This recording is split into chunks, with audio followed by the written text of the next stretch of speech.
Welcome to the Vital Signs Overview and Narrated Lecture.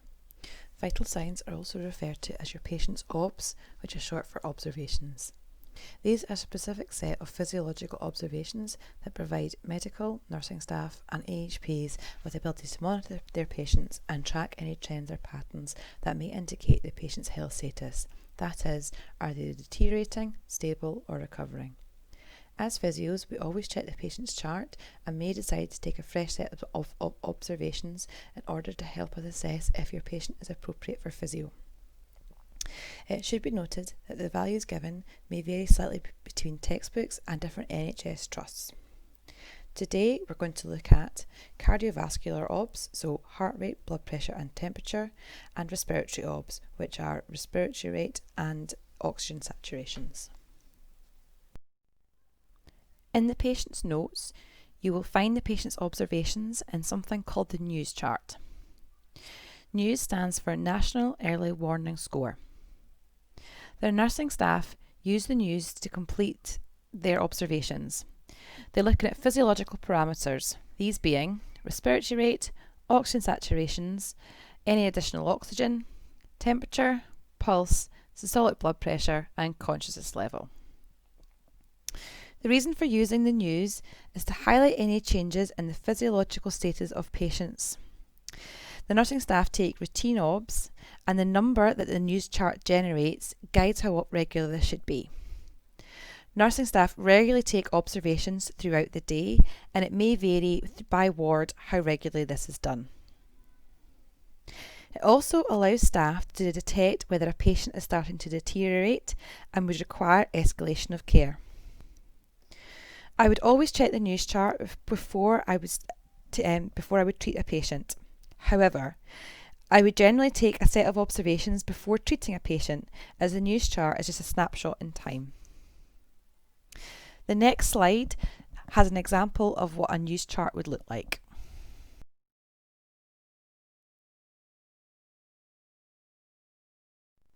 Heart rate, or pulse, is taken at rest.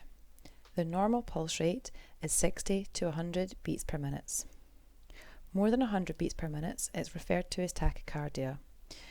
The heart is working harder than normal and there's an increased myocardial oxygen demand. Proceed with caution if getting your patient up if at rest their heart rate is more than 100. Less than 60 beats per minute is referred to as bradycardia. There are natural dips during sleep and with a physical fit. Again, look at your patient as a whole before your intervention. Blood pressure. Blood pressure is the pressure of the blood on the vessel walls during contraction and relaxation of the heart. Increased blood pressure is more than 140 over 90. This is known as hypertension. If the patient has a blood pressure higher than 140 over 90 at rest and when they are well, it requires to be treated, as this is hypertension, as it increases the risk of heart attacks and strokes. In the acute setting, someone may have increased blood pressure due to the stress and anxiety of the situation that they are in, as well as the stress on the body for whatever has brought them into hospital. An increase in blood pressure should be monitored.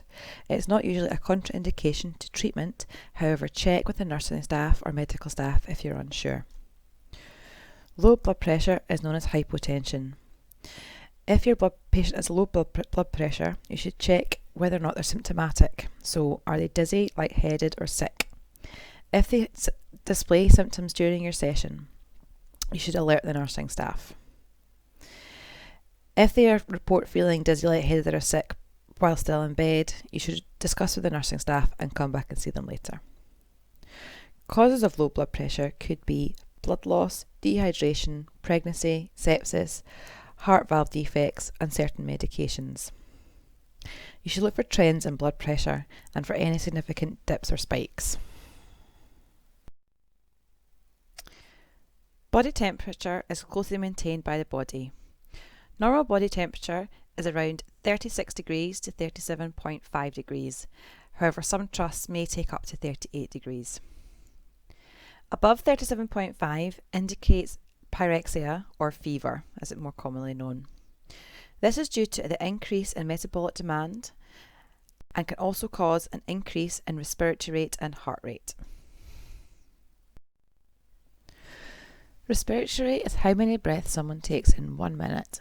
It is best to take the respiratory rate while the patient is unaware that they are being measured or watched. An increase in respiratory rate can be caused by either a cardiac or respiratory pathology, or exertion, anxiety, or infection. If a patient has a respiratory rate of greater than 25, proceed with caution. The reason for this is think about what you're doing right now. Your respiratory rate is probably between 12 and 15. At rest, if your patient has double this respiratory rate, think about the stress that's going to be exerted on their bodies. A decreased respiratory rate can be caused by opioids, alcohol, oversedation, hyperthyroidism, brainstem injury, fatigue and heart failure. Again, if a patient has a respiratory rate of less than 12, proceed with caution before treating your patient. Do they need an escalation of medical care? When we look at oxygen sats taken with a pulse oximeter, we refer to it as SpO2. When it is taken as part of the ABGs, it is referred to as SaO2.